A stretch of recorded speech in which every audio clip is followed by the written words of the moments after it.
So super lucky to have the amazing Dr. Susie Mitchell. Dr. Susie Mitchell, can you give us a little bit of introduction of who you are to any of our listeners out there that wants to know about you? Oh, Louise, it's a delight to be on your podcast. Oh, I hate talking about myself. I'm here to help others, But no, I've been running my own business for about nearly 25 years now. I'm a psychologist. I work usually in the business arena, but as we all know, when you work with people in business, companies, organizations, life, things show up. So, I love helping people. I'm an executive coach, and I've got a genre of clients, all clients internationally, from luxury retail to hotels to tech companies to wealth management. I just love people. I'm an ex-nurse from years ago, and I really, really believe my purpose on this planet is to help people. So that's been my journey, Louise, and here we are today. Thank you, Susie. Now, Susie is very humble.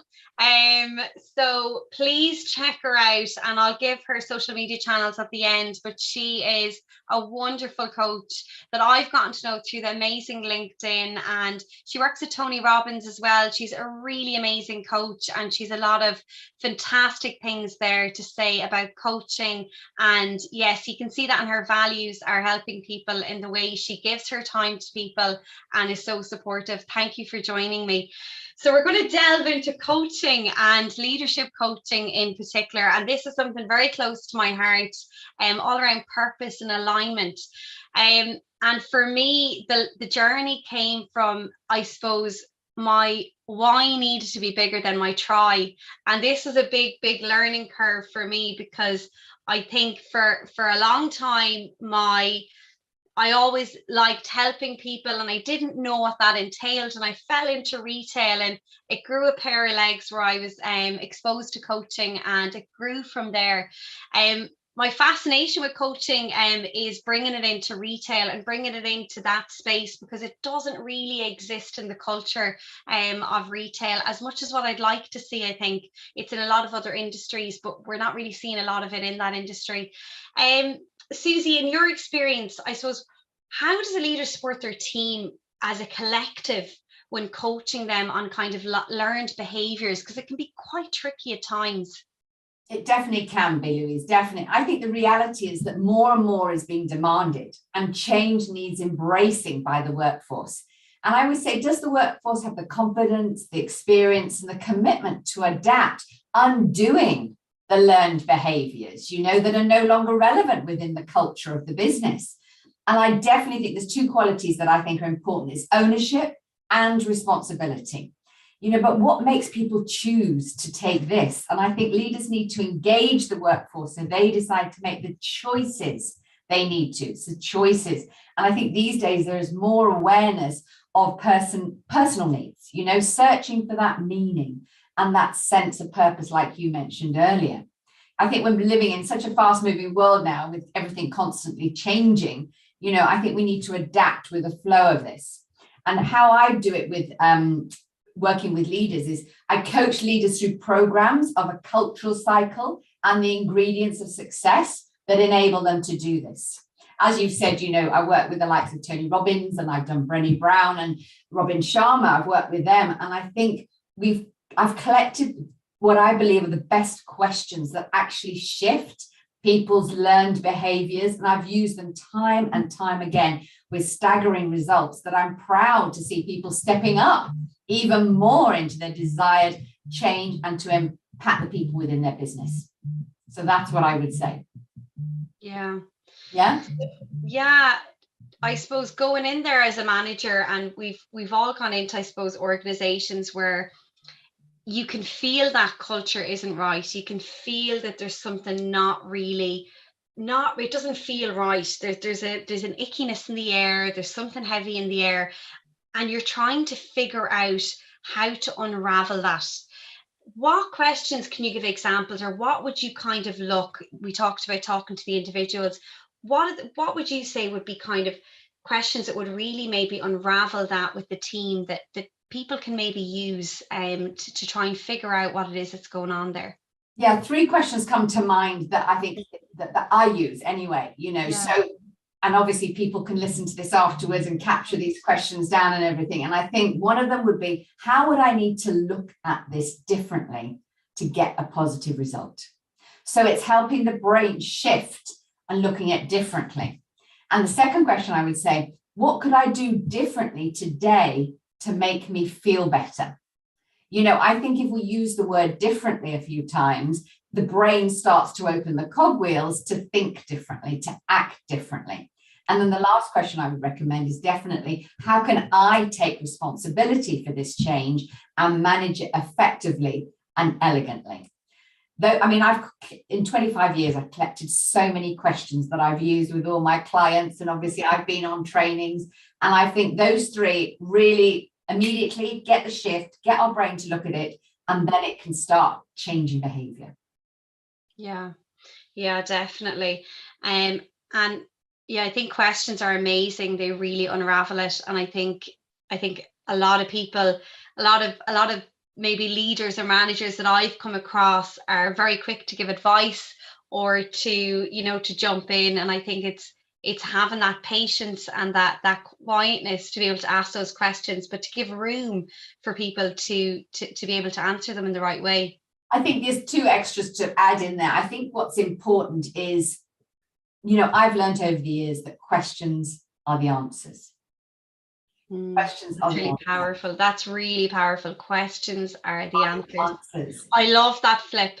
Yes. And the person who is starting to use different questions to obviously change behavior or unlearn behavior is, I think there's a willingness. There has to be a willingness to want to change, to want to adapt. So the word that I use a lot these days is willingness. Willingness, yeah. Well, yeah, willingness is, again, it's that it feels like when I hear the word willingness, it feels like it's accountability. It feels like it's not a forced, it's very much an act of wanting to. Yes, it is. I believe it is. Yeah, definitely. What do you feel?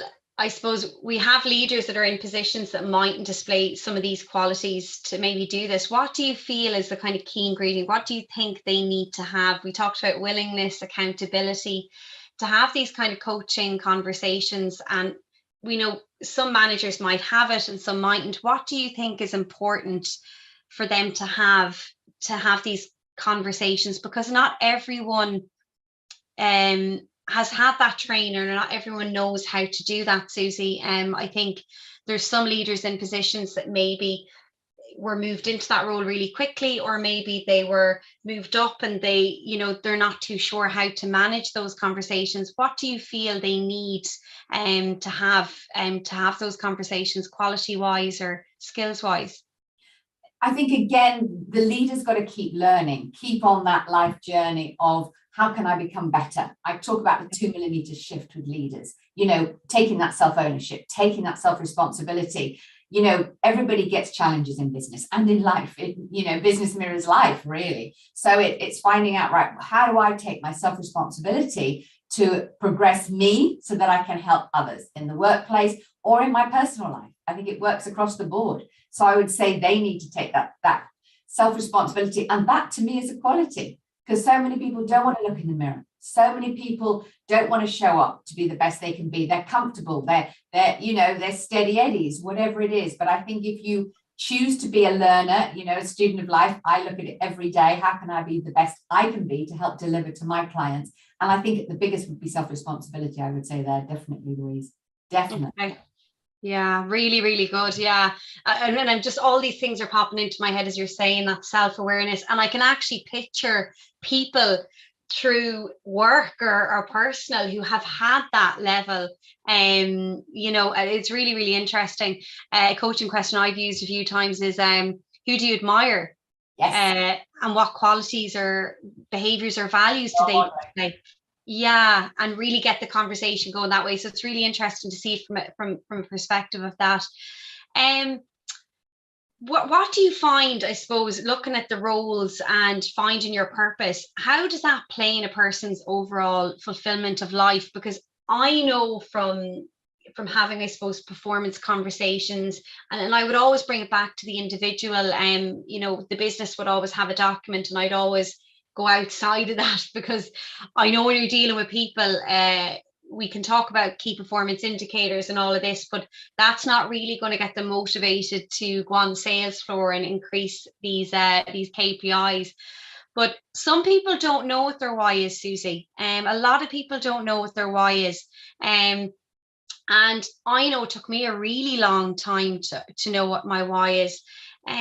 What do you think, from your experience, I suppose, as a coach, finding that purpose, how does that play into people's fulfillment, do you think, in life? I totally agree with you. Many of the people I work with find this a challenge. They really, really do. Yeah. You know, nobody can identify their purpose. And what I've again learned over the years is I do some very specific exercises to deep dive and bring out what's in their heart and what's in their emotion. We shared off camera, as we did a minute ago, about, you know, helping somebody to read their own energy, helping somebody to let go energetically, you know, and it's everybody, and not everybody, but many people have this challenge. I remember when I was a nurse, like I said, many moons ago, and I absolutely loved caring and helping people then. So whatever I did when I moved into the business world had to revolve around that. I then realized, you know, that was my purpose, to find paths to help people on this. We all have strengths and behaviors that are innate within us, all within. And it's just growing these if they feel right for that person. And you being a coach, me being a coach, you know, we can work this out one-on-one. We can do it as a group collective, but it is a challenge. It's a big challenge out there. Yeah.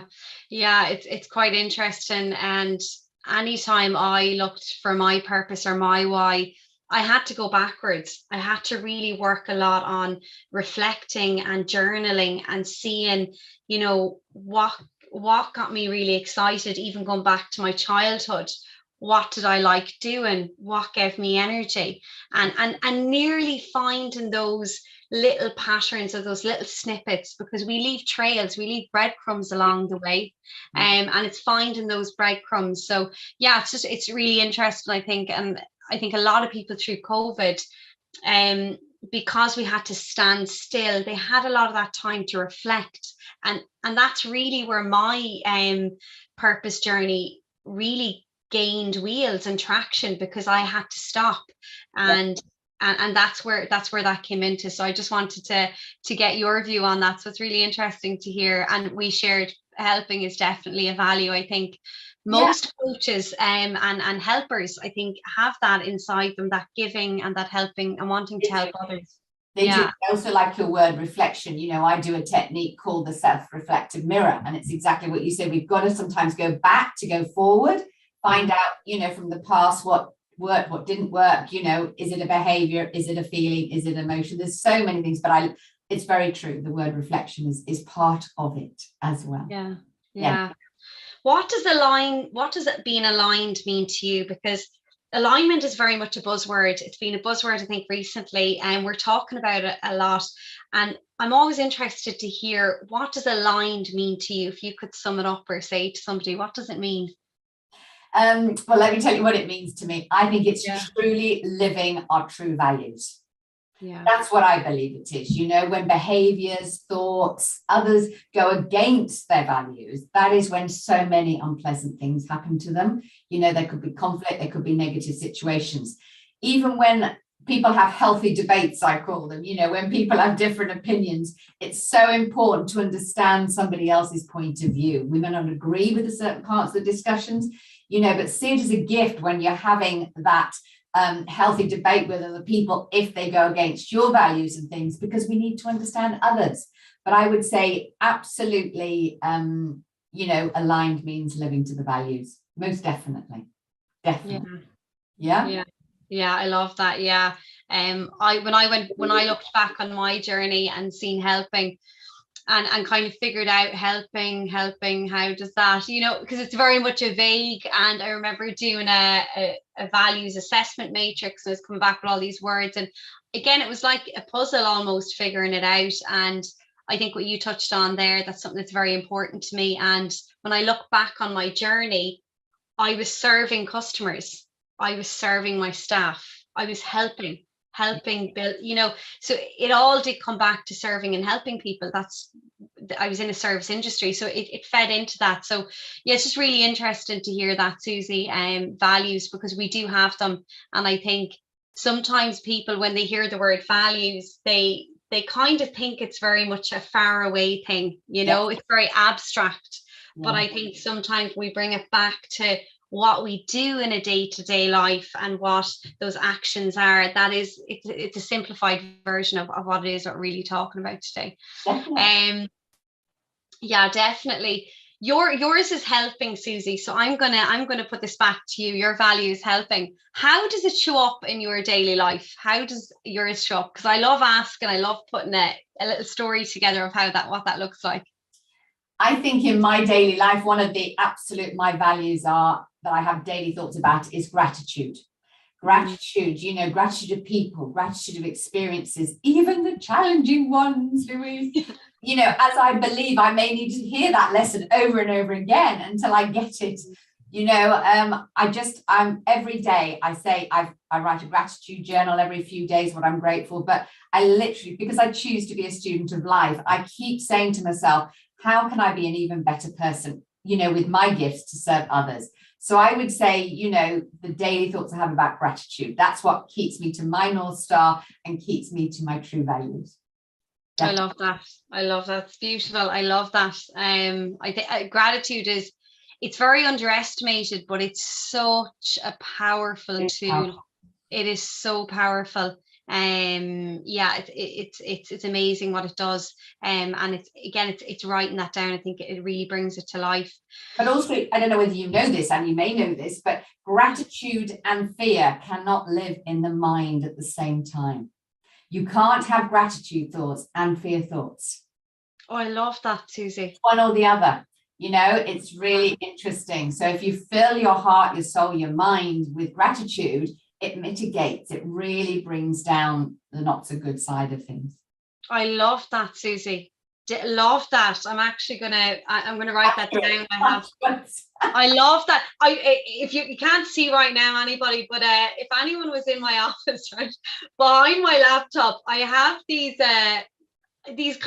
words that mean something to me. When something, when that means something to me, and when I put it up, there could be times throughout the day where I'll look up and I'll go, yeah, you know what? Yeah. I'm going into your unconscious mind. Fabulous. Exactly. Yeah, I love it. Yeah, it really works for me. A visual, and definitely it evokes that emotion, because I can link it back to, and I'll link this back to the conversation we had, and that I'll get that feeling again. It works. It's amazing. Yeah. Have you ever coached someone that they felt they were aligned, and then to realize, Susie, that they were like, no, I'm no longer aligned to this. It's no longer serving me. Do you believe it can change, or have you ever experienced that change? First of all, I definitely do believe people can switch and pivot and change. They've got to have that word willingness that I mentioned earlier. And I actually coached a CEO 3 years ago who built a phenomenal business in one direction, and then he had lost the passion and the drive for that business. And a few sessions later, he absolutely pivoted and is truly loving what he's building now. And he's going to take it to an 8 figures exit. Absolutely phenomenal. But he realized he'd lost his mojo, lost his purpose, still has a sort of handed the reins of that business over. And now he's really gone deeper. He's a different season of life. He's a little bit older, more wisdom, because I truly believe we go through seasons of our life and get different learnings. And he's definitely pivoted, and he's loving what he does with a mega passion. Yeah. I love that. Was that a journey that took a while? Was there a lot of self-reflection, Susie? How did he get to that point of repivoting? Was it him realizing it himself? Was it the coaching? Was it reflecting? What came about that? Or was it just that he wasn't getting the output that he was putting in? How did that realization occur? Great question, Louise. I've been working with him and his leadership team, for about 3 years. And obviously we progressed the business, because I work through the business, through the people. That's my role when I go into companies. And I'd noticed for about 3 or 4 months, he was off kilter. So when I had my one-to-ones with him, my private coaching with him, we just did some deep dives. And I found out, he'd lost that desire. He'd lost the energy to actually focus on the business. And I found out what it was, and he felt I've achieved everything I wanted to achieve, because entrepreneurs or CEOs or visionary people, they pivot more often than not. You know, that's a pattern that I see with CEOs and entrepreneurs, those that have their own businesses, because they so excited about building something, and then when they've built a platform that's phenomenal, they lose the energy to do it, so they want to go and build again. And yet some of them don't have the heart to do it, because here we go again attitude.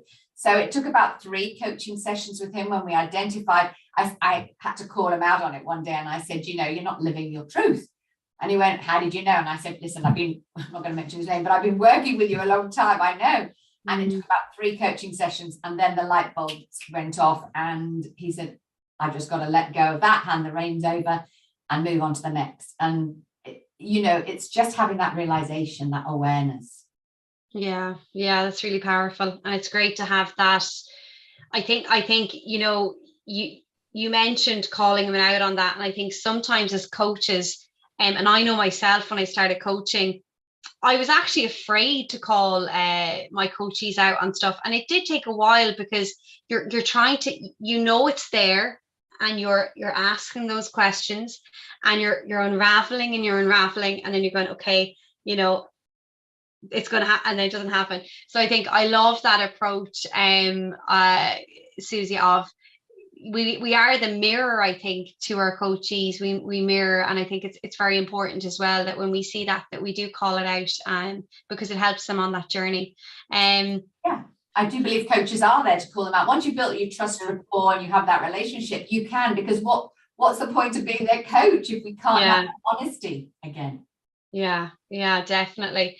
From your perspective as a coach, what do you believe is the biggest blocker for people finding their purpose or their why? What do you think that blocker is? Great question again. And I think one of the reasons is that they don't give it the time and the energy and the focus to do that deep dive. I think a lot of people are swimming along on the surface in that swimming lane, you know, and they just don't take that time. That's what I see as a pattern with all the people I've worked with, you know, so we definitely work out to give it time. And I think once people give their attention to exactly what they want, you know, because asked by the right coach, trained to do this, obviously, then incredible outcomes will happen, definitely. Because most people, again, think it's through intellectually from their head, yet when they drop from their head to their heart and come from within, and we ask those heartfelt questions deeper, then their true self comes through.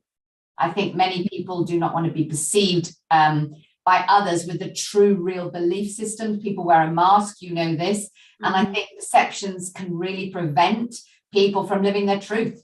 So again, when we open it up and bring those real beliefs, real truths forward, I think people then, it's lovely, the mask is dropped. Yeah, definitely. And I think I can definitely relate that sometimes we look to find our why with that rational part of our brain. We look to rationalize that why and that purpose, and that's not where that comes from. That comes from a different place, and it comes from that emotional part of us. And I think definitely that's where there's a different part of our brain that's working. And I think from seeing some clients that sometimes there's an expectation of, you know, you're doing medicine or you're doing law and we have that expectation that we feel others have of us, and that can also possibly be a blocker that we have in our way. Yeah. Yes, agreed. Yeah. What in your life have you come across as your biggest obstacle, and what you need to draw on to overcome this? And I love asking you these personal questions. You're probably going to literally stop asking me, but yeah, I just think it's interesting because you're a coach, Susie, and you're fantastic at what you do. So your self-awareness and self-understanding is quite high, I can imagine. So when I'm asking these questions, I know they won't be bothered to you, so that's partly why. I don't mind at all, because if it can help one person, that's yours and my belief, I'm sure. If it can help one person to live their true values, etc., then I think it's important. I think it's when I chose to move from nursing to the business world. That was probably my biggest obstacle. You know, this is years ago, and I was 18 and decided to be a nurse, and I chose that as a profession. Probably the age of my life, there wasn't a many of choices then as a woman. And I still wanted to impact and make a difference to more people's lives. And I discovered I had a real thirst for learning about the mind and neurology and how it works. Hence, I did, my PhD in neurology and psychology, but I had to be my own guinea pig. I had to take that leap of faith to jump careers. My father thought I was crazy. How can you give up a nursing profession? And I said, no, it felt to me like I had to do it. I was on this mission. It was like an epiphany. And I just knew that I had to take that leap of faith, and I knew I had to do it. And I've never looked back, because I'm still helping people within this arena. And I just love learning. I love learning. Love it. Love it. Love it. Yeah, that's fantastic. For anyone that's in that phase, because a lot of people are moving into what they were doing, into a new career, what would you say is the biggest support tools or the biggest resources that they can really, I suppose, have around them as a solopreneur, as someone that's starting out, they've moved to maybe starting their own business? What would you say would be the advice you give them maybe on that journey starting out, Susie? Well, I have to bring it back to what we both do for a living. When you're on your own as a solopreneur, is find a coach. I know when you start up a business, you don't have a lot of money, because you want to start your business to build money, and build values and build relationships. But I would say find a coach, because, I've been blessed over the years to have amazing people that we've mentioned already as a coach to me. But find somebody that relates to your energy, and find that coach that you can soundboard off. You may not need a coach to say, oh my gosh, how am I going to do it? Because you might be very clear, but you need somebody to support you, to hold you accountable, to be with you on the journey, to bounce ideas off. And that is a massive resource that I think it'll help so many people realize that. Whether you're in a big business, you're running your own business now, you and I believe in coaching. That's why we choose to do it as a profession. Yeah, definitely. And to keep you in check and to have that support and accountability, I think it's so powerful, especially when you're on your own. Thank you so much. I've had so much knowledge out of this time together. And before we came on air, I honestly could sit and talk to Susie all day long, because she's one of those people. You're just one of those people I just want a cup of tea with and talk to for 2 or 3 hours. Where can people find you, Susie? So can we shout out your website, or where people can maybe get a hold of you if they want to reach out to you? Yes, I'm on LinkedIn under Dr. Susie Mitchell, and my website is susiemitchell.co.uk. So that's SUSIE and then my surname.co.uk. But please reach out to me. Louise is amazing at what she does, and she's put these incredible podcasts together. So she's always your first port of call. But if something resonated with what I've said, please reach out, and I will always reply to a DM. Always. Thank you. Thanks so much, Susie. I appreciate you coming on, and thanks a million for your time, and look forward to talking to you again soon. Definitely. Bye-bye, Louise. Bye.